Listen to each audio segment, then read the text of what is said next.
Mixer's Log, lucky number 39. Lucky for me, anyway.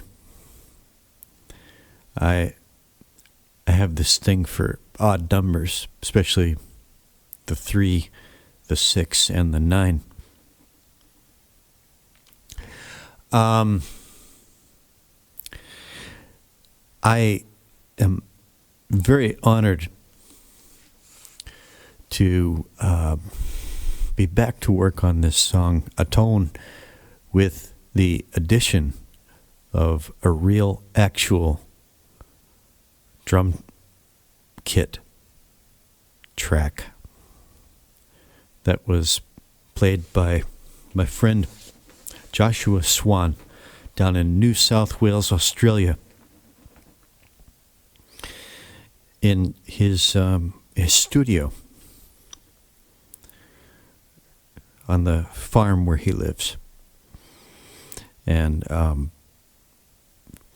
his channel link is in the video description, in case you don't know of Josh and his work and his increasingly popular live streams, wherein it has become a part of my day that I miss if it happens to be a day where it does not arise in my YouTube feed. A live stream from the farm down in New South Wales, where you get to see the Australian summer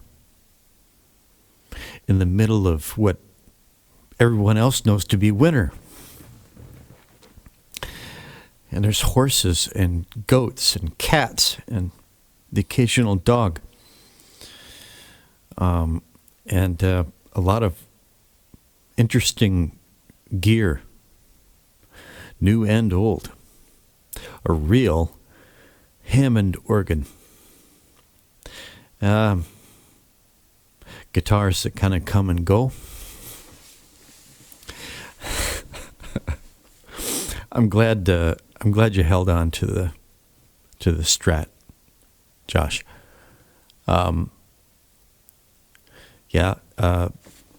Anyway, Josh was so kind as to record. He has an actual drum kit, and I think now you have an actual drum room for that drum kit, if memory serves, Josh, right?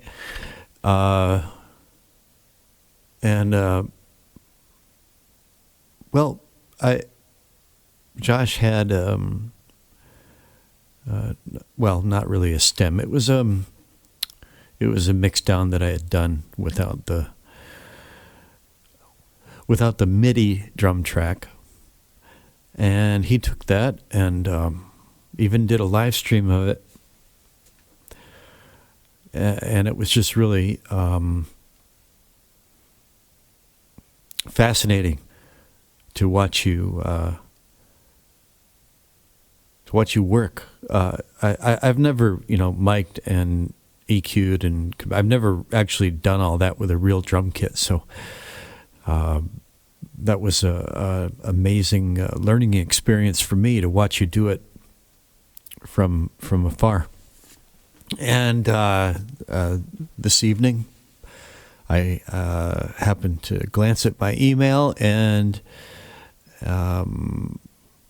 Josh had replied with the drum track. So here it is. It is, and I've done a save as, because I'm making some big moves.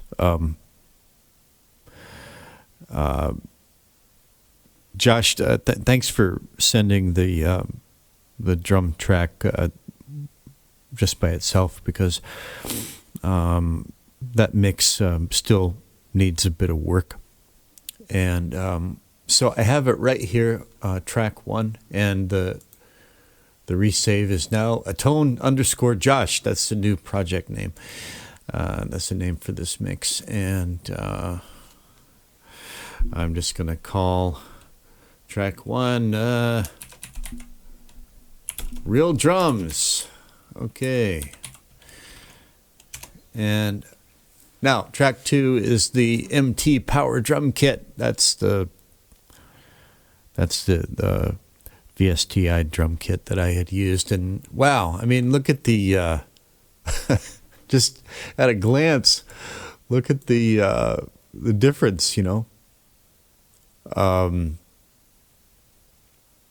It's just just wow. So before I even played it, I looked at it and I thought, oh, that's really something. You know, obviously, Josh's drums are they look a lot quieter. They're a lot more dynamic. Now, of course, on the, and this is a frozen track right here, meaning it's been rendered down into a WAV file. It was going through 8 plugins, doing various things. The transient shaper, 2 compressors. Let's see. Yeah, this was Bright Ambience too. That was to kind of do like a gated 80s gated reverb kind of thing. Real Bus. It's a tape machine emulator, kind of a tone shaper. A saturation, a soft clipper. Okay, and then that's my channel. Actually, that should be at the very end, and then a reverb. This console channel plugin should be at the end of it, but no matter, because I'm not going to use it. So why don't we just A/B them? Now,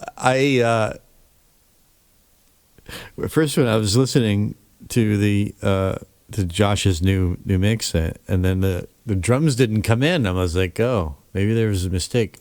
But then I remembered, oh, well, you know, Josh had you had the mix just without drums, and that's a good thing, because I think by the time you sat down to record drums for this, you had heard this before, but you probably had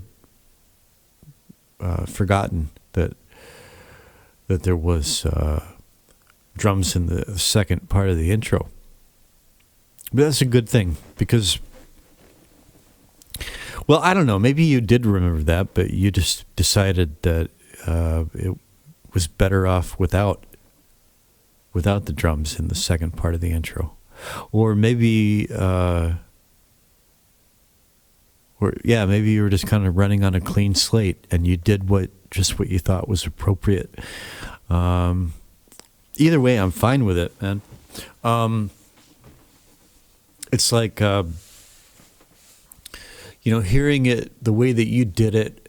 Well, I'm gonna talk more about like general impressions and insights and whatnot. But first, let's just like A/B it from, what this is my MIDI drums originally, and let me see. I'm going to take these solos off, and okay, I'm going to mute Josh's drums and unmute the MIDI drums, and it sounds like this. I don't know. Oh, I want to take the metronome off. There we go. There. Too much to ask. I don't know.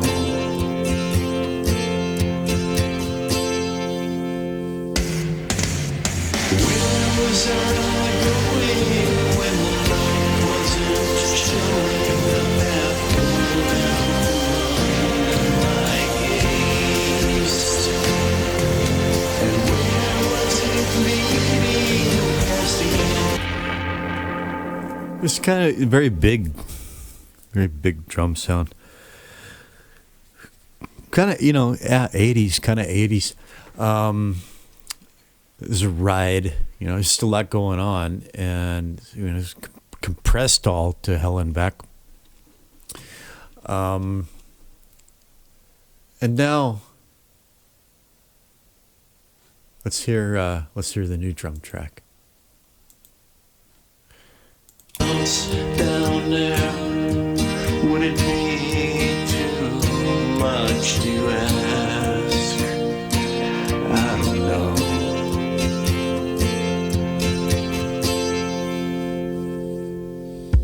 Where was I going when the light wasn't showing the path under my gaze?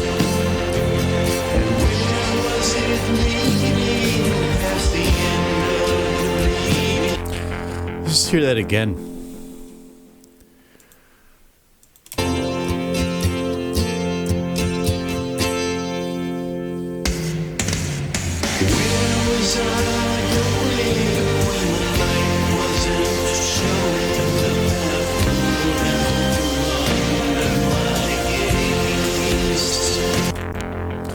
And again.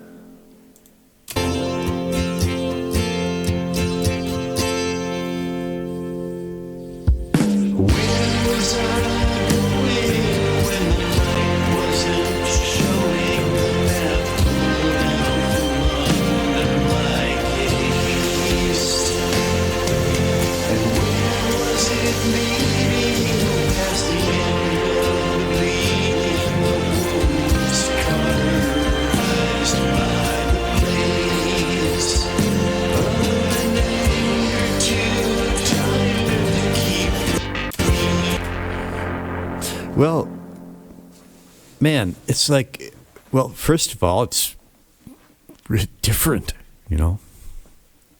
and I think overall different in a highly positive way, man. It, as with so many things, a lot of this is kind of taste and production values. What are you going for? Now, I was going for kind of a loud live performance on a big stage from a distance, and I would say that I kind of achieved that.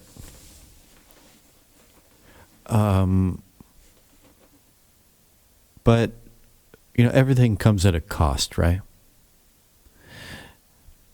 And so, I mean, just look at that. Look at that MIDI drum track. It's just look at how much bandwidth that's hogging up, and so there's a lot of high frequencies, a lot of sibilance, that ride cymbal, it was crashes, and it's quite busy, a lot of fills, and it's just now it's like the rest of the arrangement has a lot more room to breathe and be heard. And it just has so much more of a natural, organic sound, and of course, it was a real human being played it, and you can hear that and feel it. I can hear that. I can feel it, and it's my friend.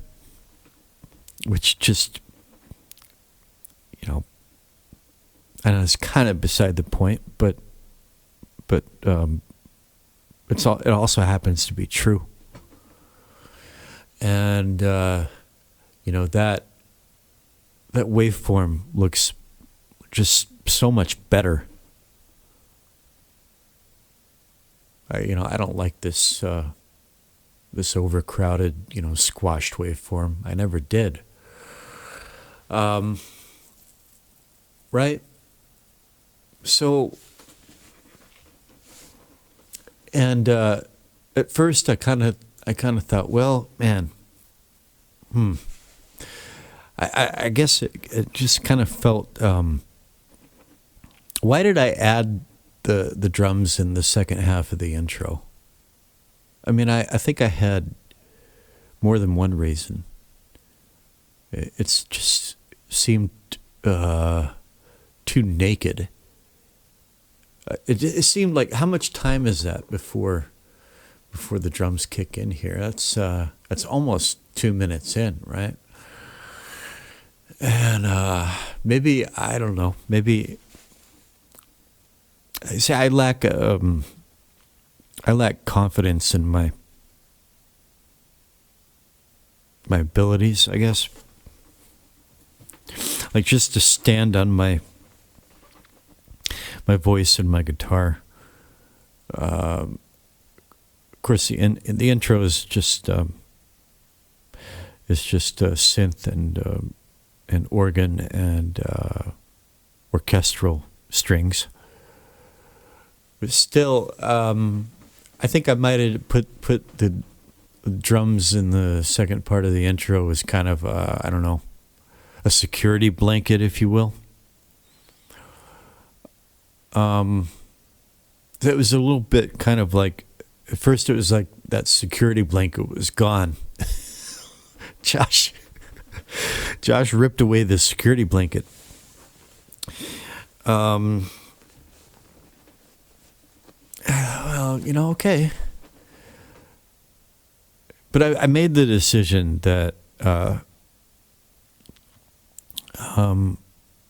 and I kind of thought about this. I've been sitting here with this for an hour and a half or so. And I thought, well, that ride, like and I thought about the crashes that I did. And I thought about the fills on the toms that I did. And then I A-B'd them, and I just thought about it and thought about it some more. And Josh,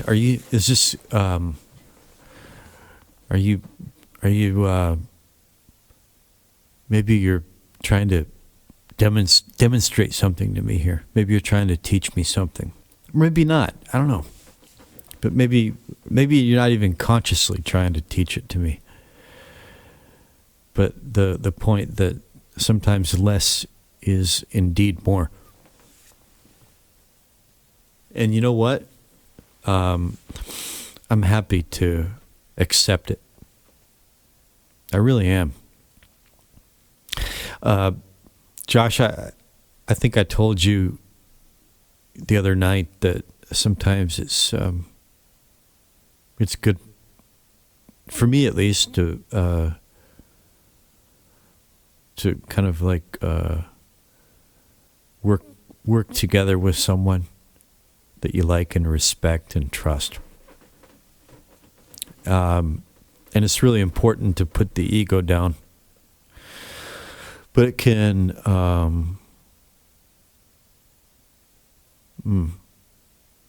don't want to use the word force you out of your headspace. I encourage you to step outside of it, reevaluate, hear things from a different point of view. It's so valuable, and this goes both ways, right? Because it's like I'm on the receiving end of this, and so it's like it presents. This process presents maybe some challenges for you. It also presents some challenges for me. It's like I've got to put aside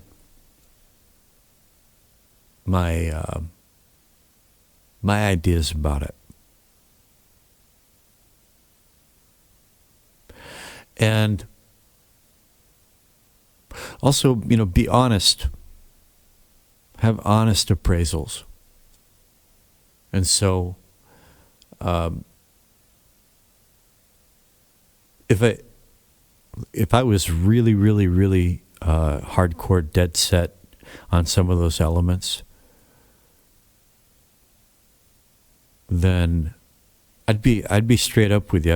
I'd be like, Josh, this is great, but please, no offense, Josh, but I think I am gonna do some embellishments. I'm gonna use like monster drums. I'm gonna get a kit that sounds as close as possible, and I'm gonna keep processing to a minimum. I'm gonna kind of or I'm gonna do this. I'm gonna do that. The other thing, whatever, cook or crook, I'm going to get some of these other. And I would, if that's what I really wanted to do, I'd say, Josh, yeah, I really appreciate what you did here, man, and I think it's an improvement, but I feel like I need to go back in and maybe just touch this up, embellish it here and there. And you being the person that you are, well, even if it chapped your hide a little bit, you'd be good about it. But I've decided that's not how this is going to go down.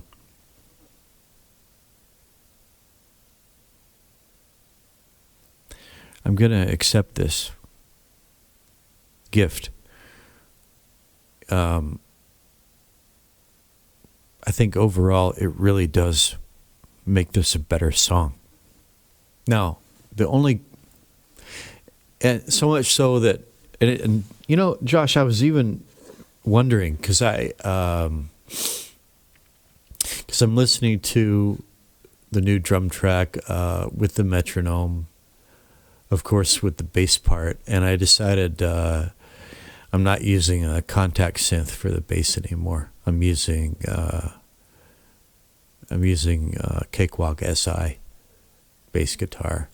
I decided on I want something more that sounds more like an actual bass guitar. And I'm going through, because this is not MIDI drums, and it's not like, so it's a little bit elastic, Not every hit is exactly to the click, nor do I want it to be. That's one thing that is sorely, missing and lacking when you got too much stuff that's just on the MIDI clock, is that it's lacking that human touch, that elasticity. Now, it has a little bit of that from my my acoustic guitar part, even less from my from the electric guitar part.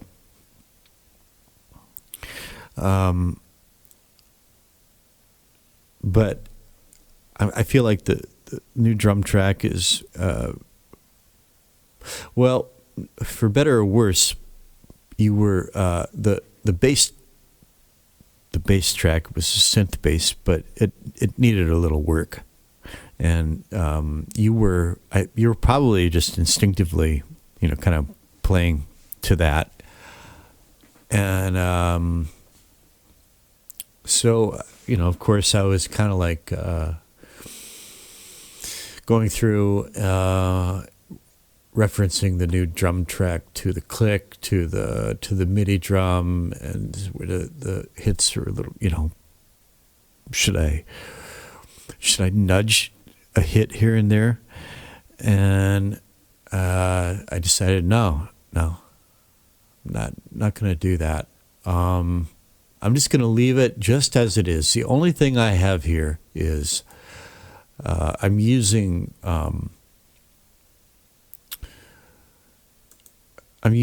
Air Windows console emulation processing, and I'm trying out a console emulation called Atmosphere. If you want to read about it, it's like Okay, so Atmosphere Bus is console 5 processing with powerful new acoustic distance effects. You can see there's tons of console emulations to choose from, but the deal is I chose this one based on, it's a multi-stage slew clipper, and I chose this one partly because okay, I'm going back more toward a less. It was just sounding a bit muddy and not bright enough, and that's partly owing to my efforts to go for kind of like an analog, a rounded, warm, smooth analog sound. But I'm beginning to realize that that's kind of a fool's errand. You know, it really. You're never going to get real analog sound from an alt-digital setup. It's just not, it's never going to happen. And I'm finally beginning to accept that. Brightness is, and this is what, even myself, right? My ears and brain have become accustomed to the brightness and the clarity of digital audio, which can be nice, man. If you know how to handle it, if you know how to process, if you know how to look. I'll give you a good example. One thing I'm dealing with in this mix is I bring up Voxingo Span.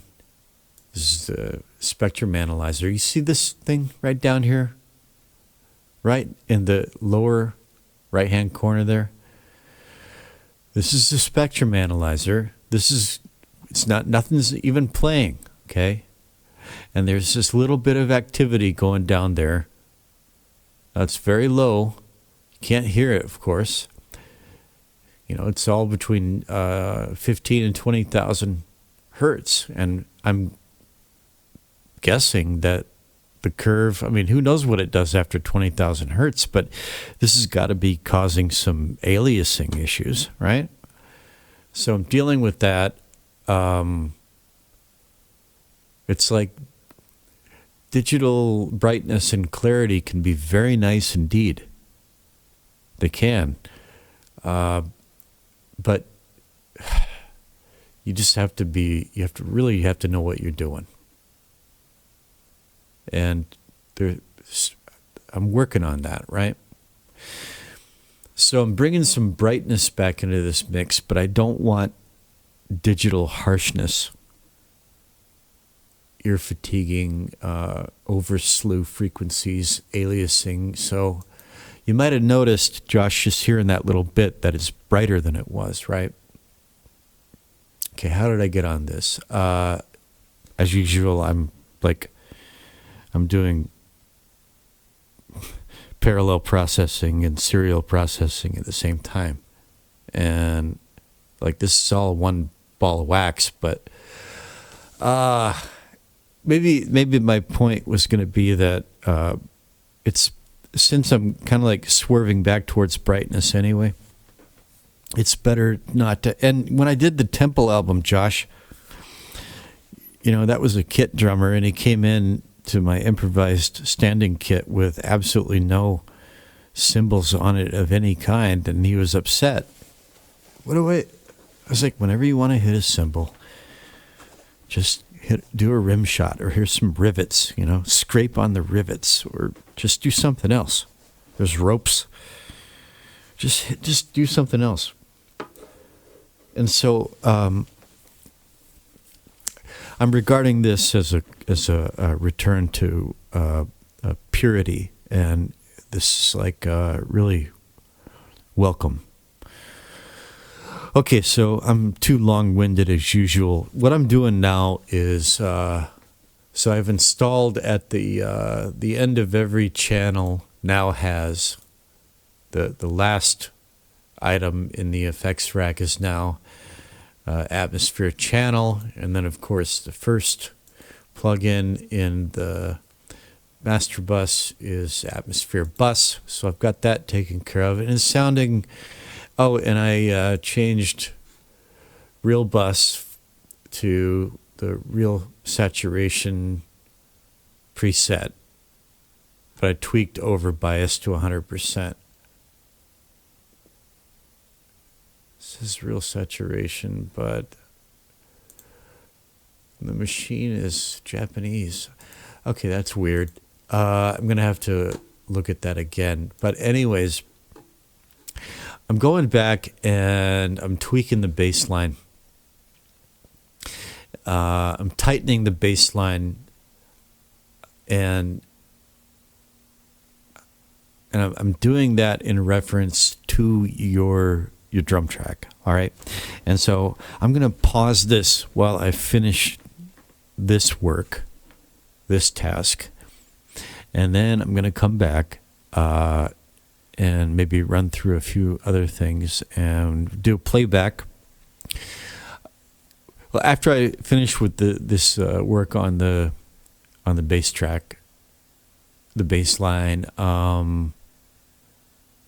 then so here's my pro channel. This is the first thing this is the first stage in the signal path after the input trim. And you can see that I don't have an EQ on your drums. Oh no, this is the bass guitar. Hang on. I do have an EQ on the drums. Yeah, I did EQ the drums. This is your drum track, real drums. Actually, I'm going to name that Josh Drums.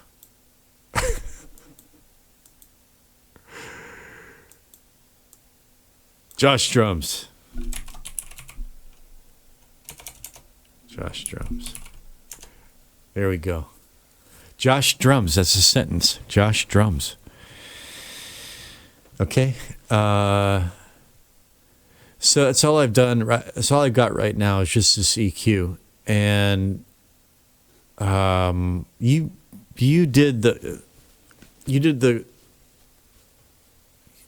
already did EQing and compression, right? So maybe I shouldn't even have this EQ curve on there, but I imposed it for, I think, good reason. So yeah, let me pause, finish tightening up this bass line, and then I'll be back and we'll turn our attention to the drum track. And should there be, I don't think there's any need for any kind of plugins here, because you did all the work on the front end. But should there be any processing in the pro channel? That's the question. So, okay, gonna put it on pause and get a beverage, finish this bass line, and be back in a flashier time. Just while I'm working, just to show you a quick example of the kind of thing that I'm doing here. Obviously, this is a piano roll, and the vertical lines are, this line, that line, that line. That's the click, right? That's the clock. So, but you see, not every bass note, not every hit is right on the line. And so this is what I'm working on. It's not all quantized to the grid, because I want the drums and the bass jamming together here. So even though there are little variations, right? This one right here is just a tiny bit ahead of the line. And this one right here, over here. So let me back up here just a little bit. And yeah, we'll start from here. So just drums and bass soloed, right?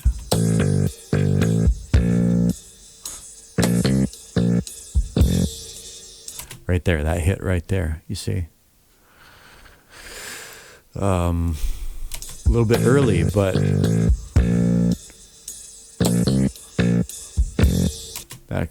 that's not perfect right there. Hang on.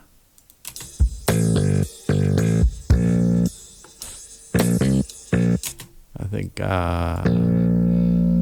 whoops, undo. Hang on. I think my bass notes are a little early there.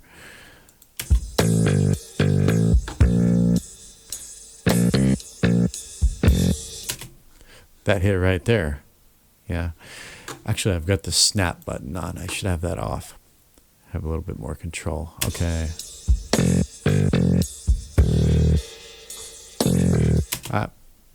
I could be just a tiny bit earlier.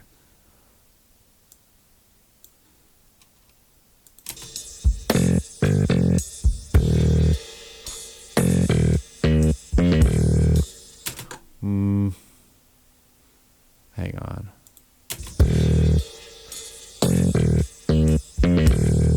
That's okay.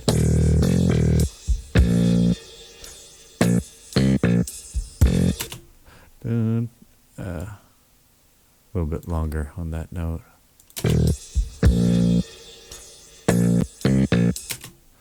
Yeah.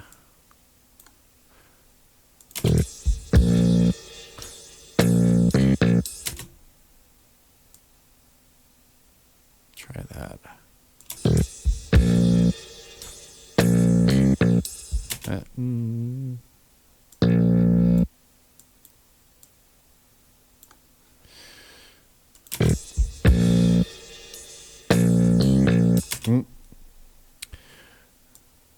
I've got a very poor sense of early and late when we're down to like milliseconds. I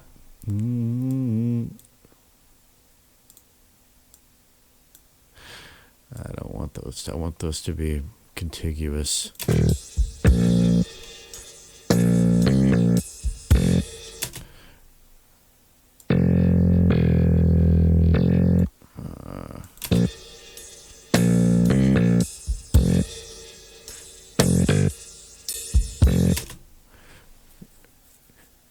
Okay, so that's what I'm working on.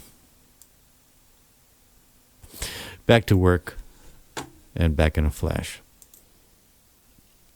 Yeah, here's another section. This is a good example of what I'm working on here. Check it out. Oops. Am I still rolling? Okay. Yeah, here.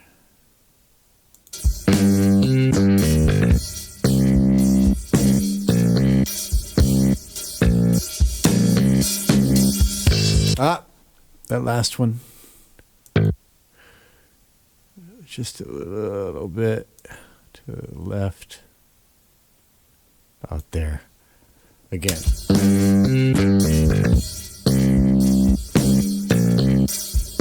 Yeah.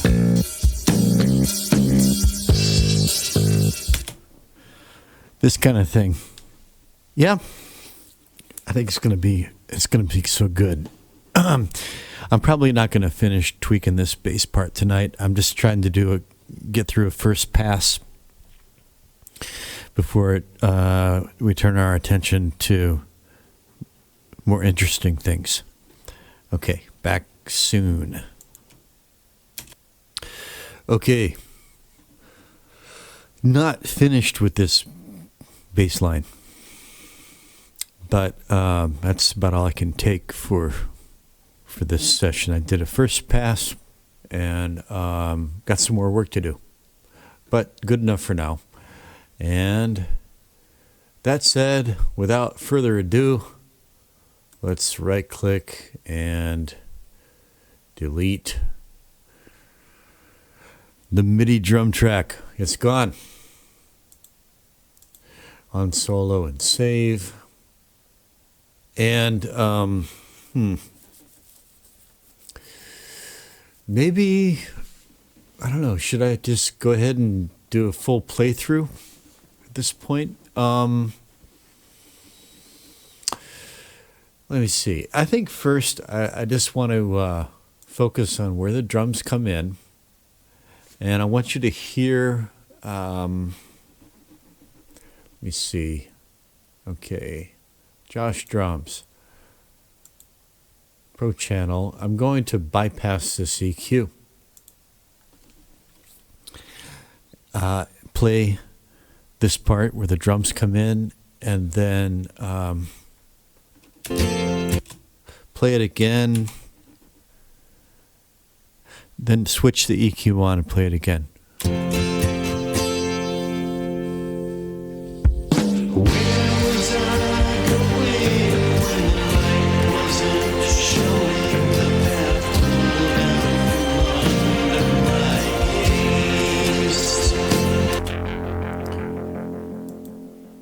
EQ on.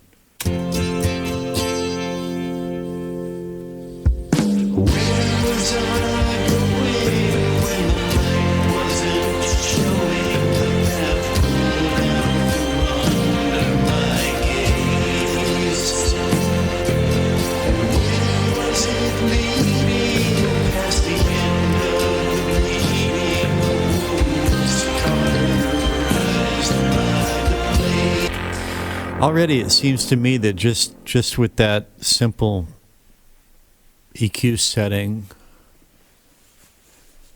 they're just it's just better. It's a little punchier, hitting a little harder where it counts, and yeah, I know you EQ'd them. I saw you do it, but I don't know. Maybe just a little bit lower on the subs. And I found that that's kind of where I just went with where the energy's hitting, right? So,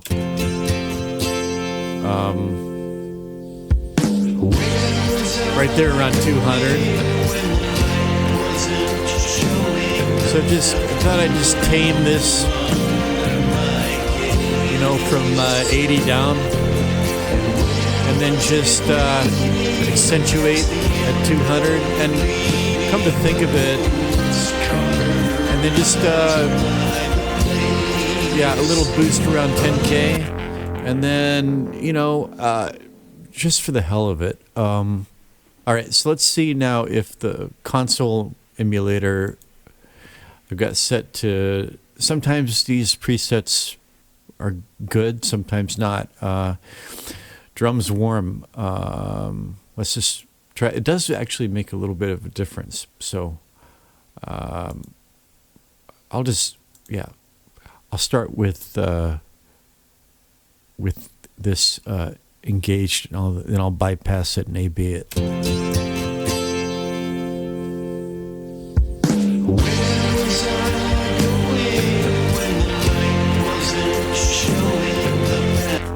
Start without. Okay, so this is bypassed.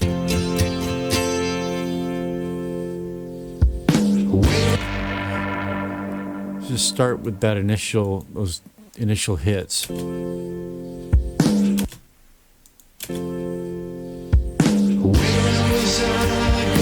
I like it. I'm not so sure I'm gonna like this. There's a tube stage here, drum bus warm. Off.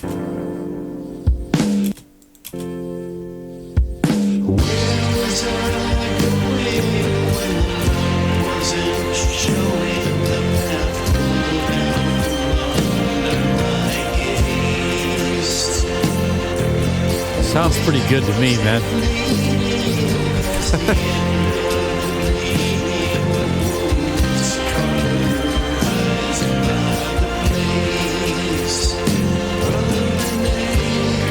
Yeah.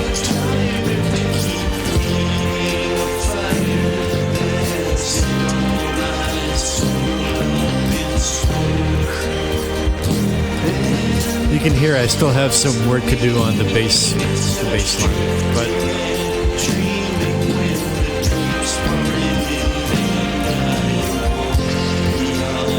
is that bass line too loud? I'm not sure. Let me see. Now, should I? Like I said, I want to keep this pretty pure. But what do you think? Should I try a little reverb on these drums? Did you put reverb on them?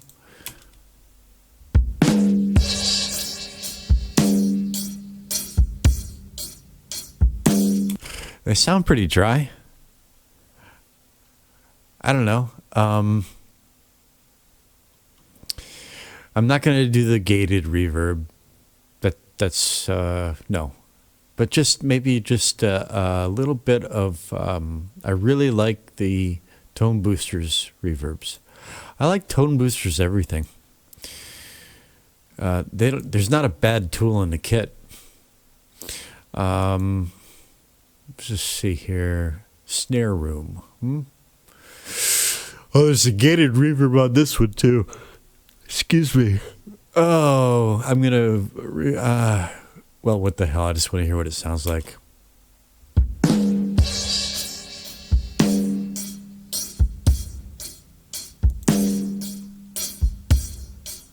It's pretty subtle, eh?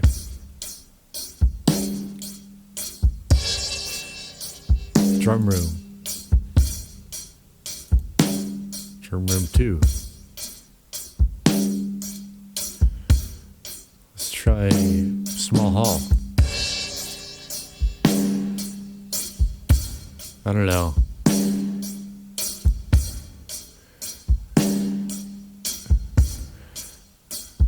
Room medium.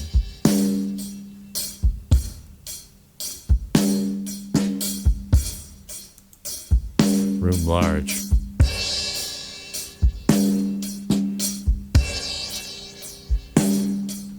Is that going to rob energy?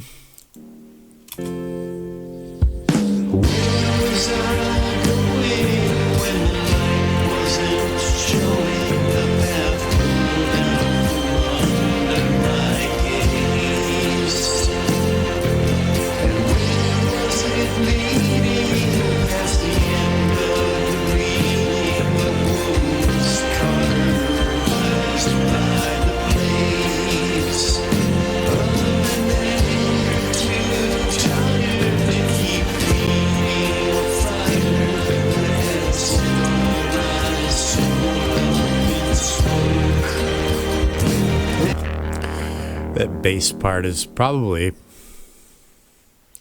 a little bit loud, eh? Oh shit, there's no EQ on it. Oh, that's right. That's because it's a new track. I didn't do the Pro channel yet. Oh ho ho ho.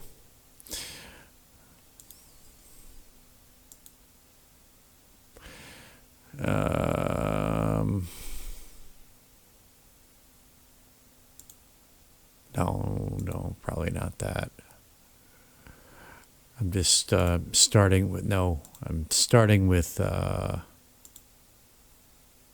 well, maybe. Where was I going when the light wasn't showing the path under my gaze? And where was it leading past the end of the reading of wounds cauterized by the place? Okay, I'm not going to dwell on the bass right now, but it sounds okay. But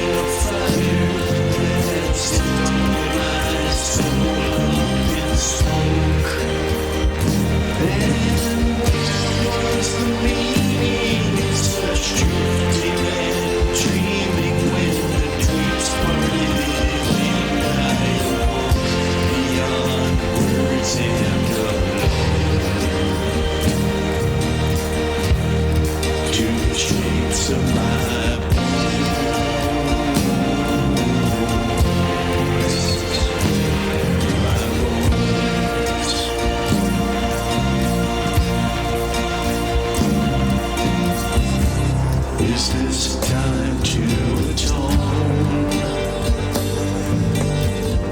for my confusion, or to stick out my chin?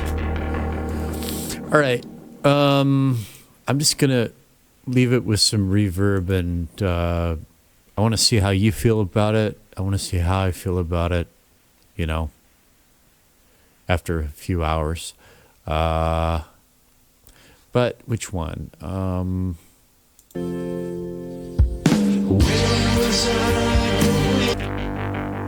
Soloed again.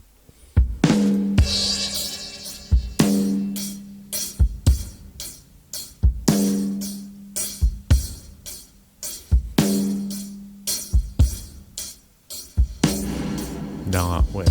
I'm not being silly here. There's one.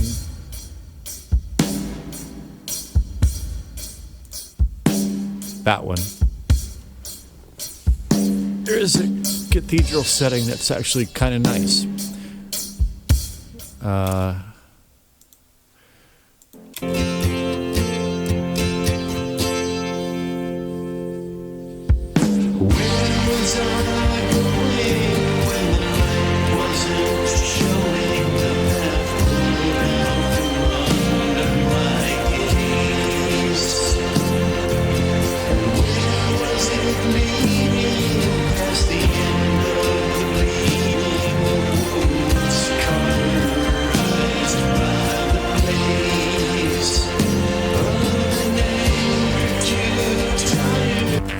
Yeah, I don't. It's always a trade-off. There's always trade-offs, eh? It's taking a little bit of energy out of it, but I'm also curious if I put in a little TDR Nova magic. It's gonna be. Wait a minute. Air windows. That's okay. That's got to go last. Okay. So first Nova.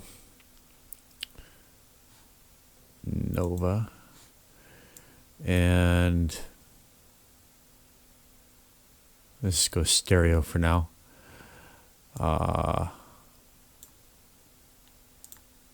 Whoops. All right.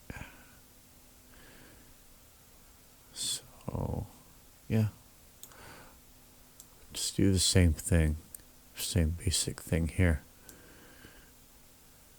And let me see.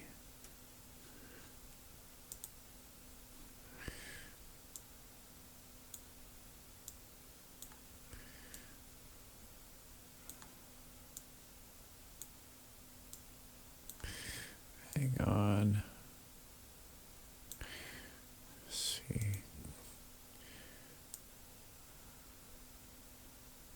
Wait a minute. This one. Yeah, I want that low pass. Why is it affecting the whole damn thing? I don't know this plugin all that well. Let's just try this and see how it sounds.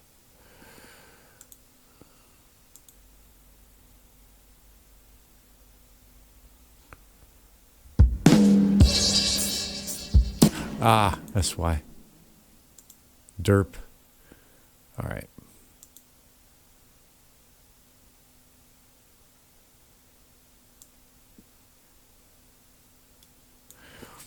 I forgot to put it on the 4-band setting. This should make things a little bit more.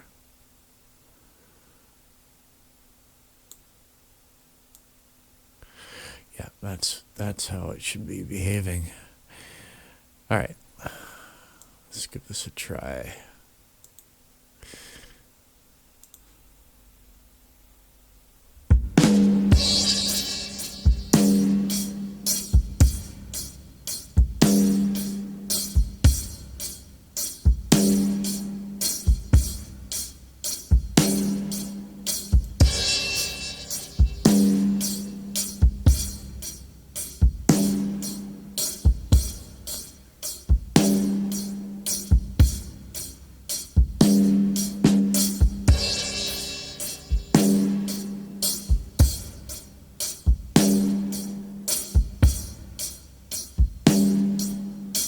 Let me keep that tom right around 200. I like it at 500 too, but I just kind of want to keep it roughly congruent with the Pro Channel EQ. All right. Let's see how it's sounding. Where was I going when the light wasn't showing the path under my gaze?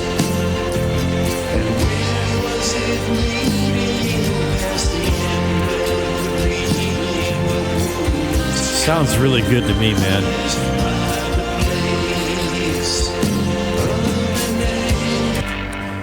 Okay, that's the extent to which I'm going to monkey with it for now. You know?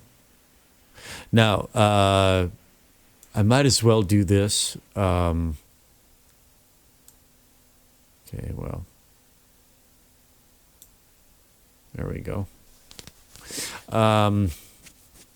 Yeah. I know what I want to do.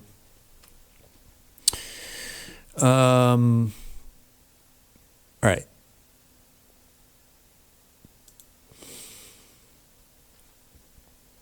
Air windows. Utility. Is it under utility or is it under subtlety? Mastering is under subtlety. Mastering. And I want that right there. Do I want that right there? Okay, Air 4. Oh, I want it before Air 4. Air 4 goes last. And just because for the final playback, I want YouTube to play nice with it. And I'm not in the mood to go re-leveling in order to achieve the proper LUFS reading.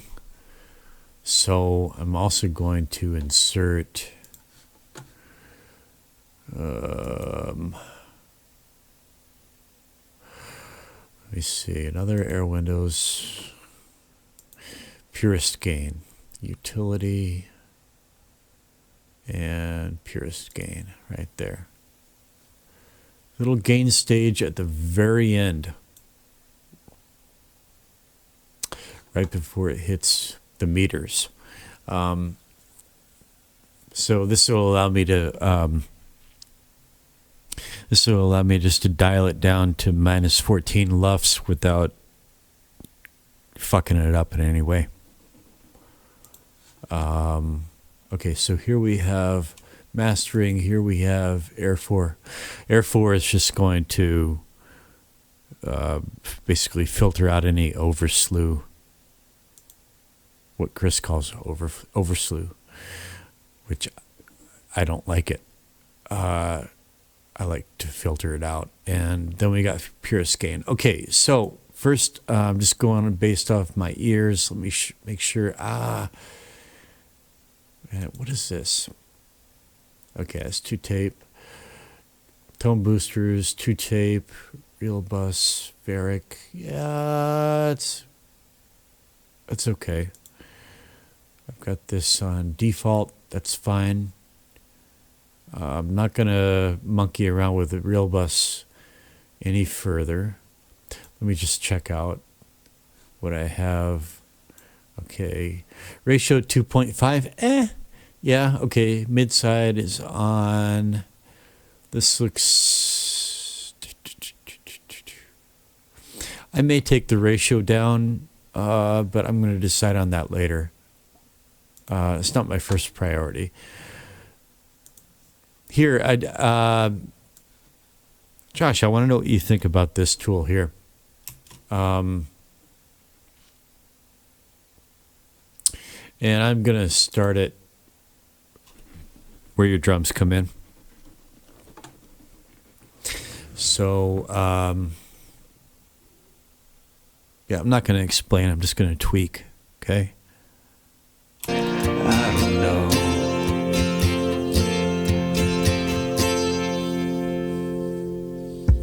Where was I going when the light wasn't showing?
Hear that?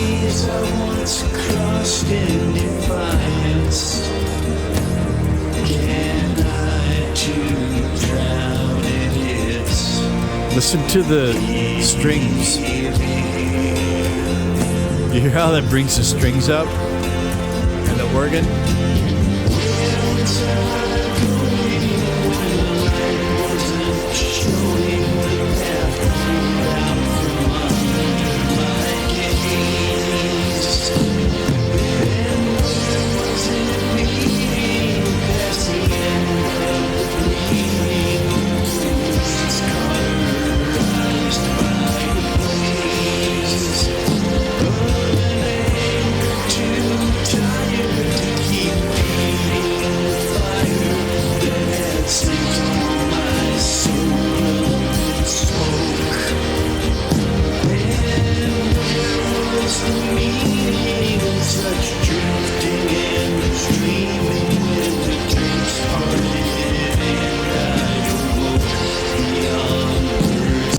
Peak energy management.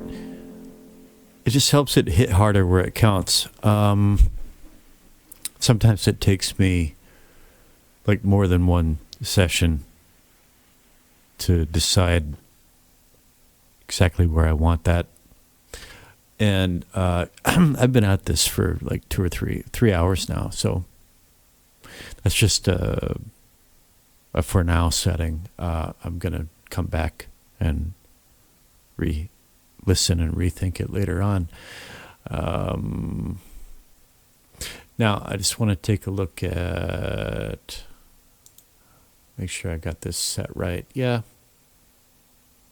Standard settings right there. What's this? Right. Okay, that's right. All right. Here's what I'm going to do. I'm going to pause, go refill my beverage, and come back and do, well, first I'm going to, all right, let's just check before we do the final playthrough. All right. I don't know.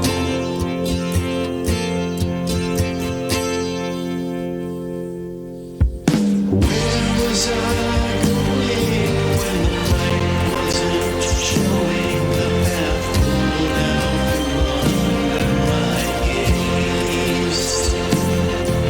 And where was it leading past the end of the bleeding?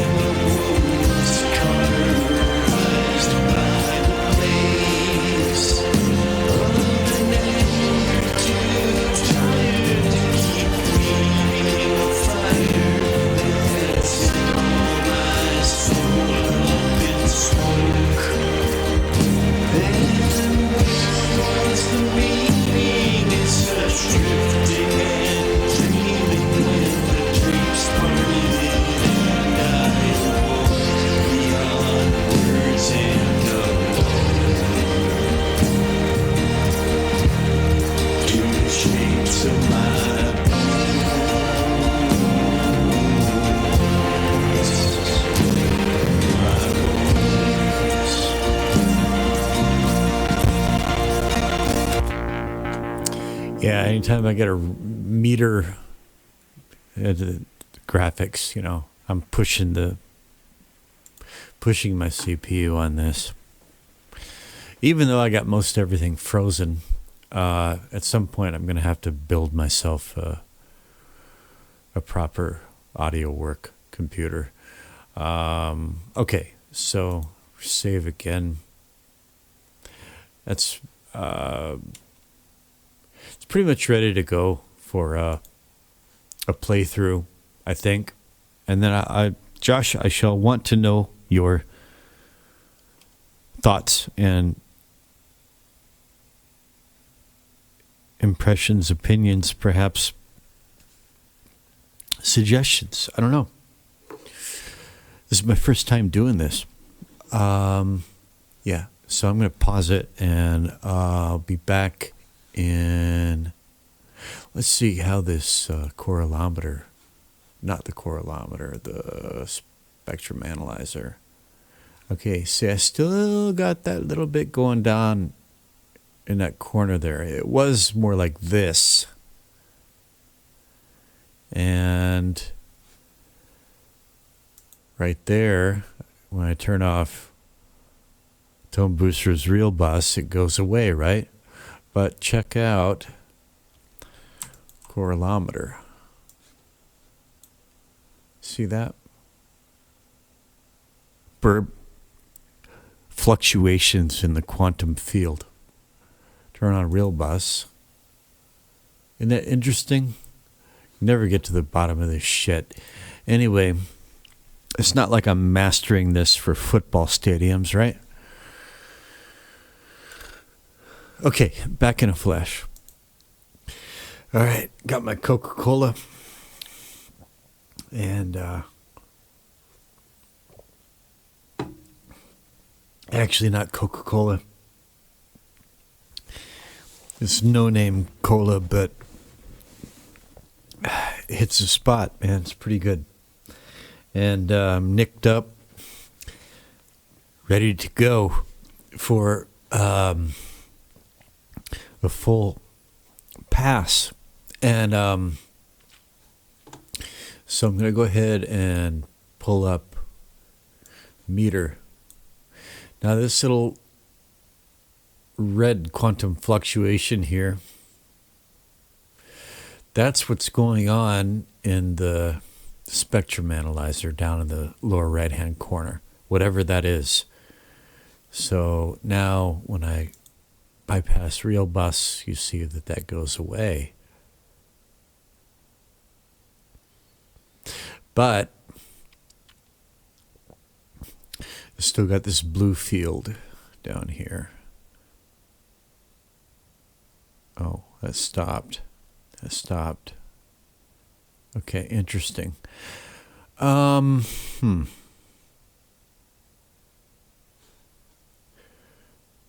I'm just going to have to come back to that and figure it out. Yeah, I'll just leave that for next time.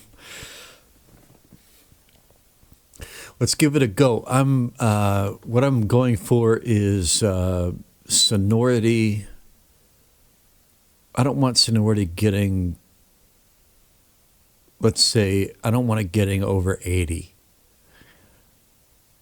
And as much as possible, okay, it's going to be, it's going to average around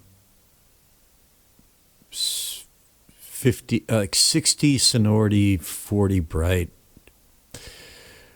I'd like to get some dark back into it, but ideally it would be something like, let me see, 20 bright, 60 sonority, 20 dark would be ideal, I think. But let's just see how it stands now.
Is this time to stand or drop to my knees? Time to raise my hands, mouthing silent pleas.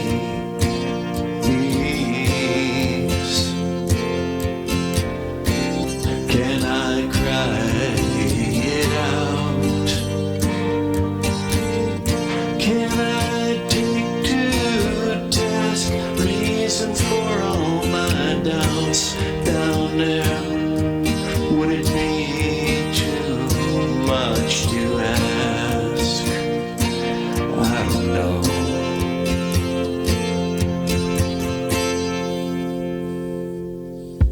Where was I going when the light wasn't showing the path under my gaze?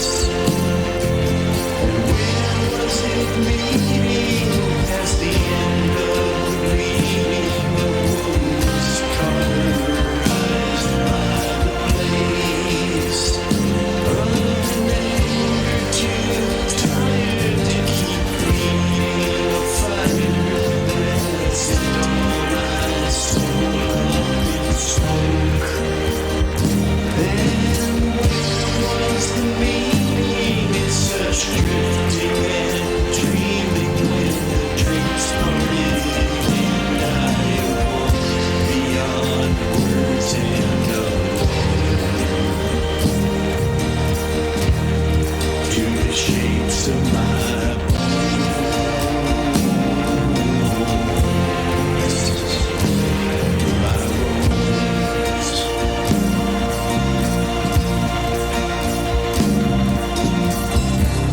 Is this time to atone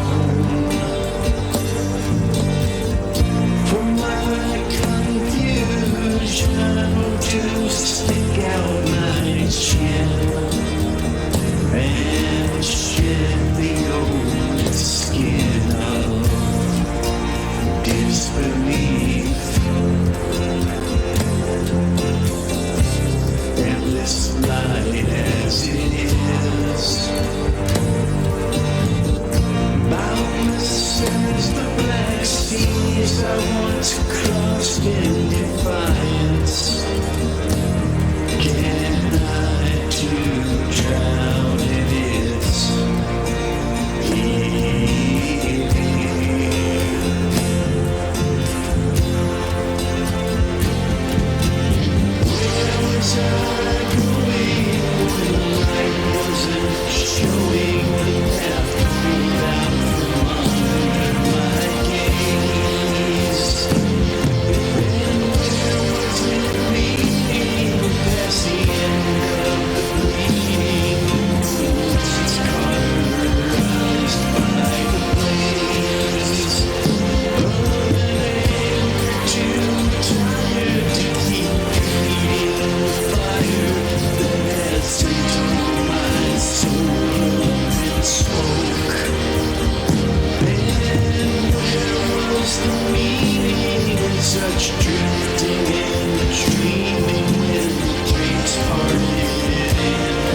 Wow.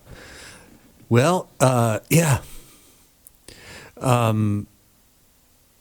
Pretty much what I expected on the meter. I would, these red, blue, and green lines here, I'd prefer to have them like running a little bit more neck and neck on average throughout. But this pesky red quantum noise down here, man,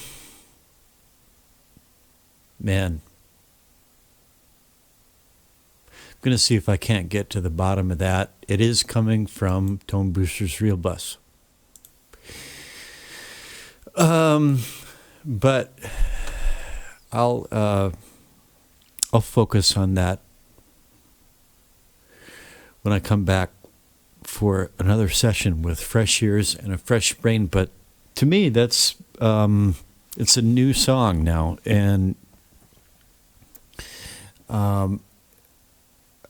your drum track has really given the other parts of the arrangement much more room to breathe and be heard, you know.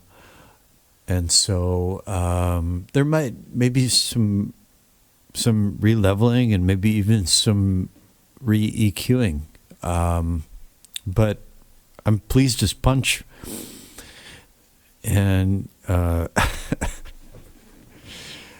I'm curious to hear, you know, what you have to say about it, man. Okay? So I'm going to go ahead and wrap this up. I'm going to mix this down to a wave. I'm curious to know, did you track the drums at 96?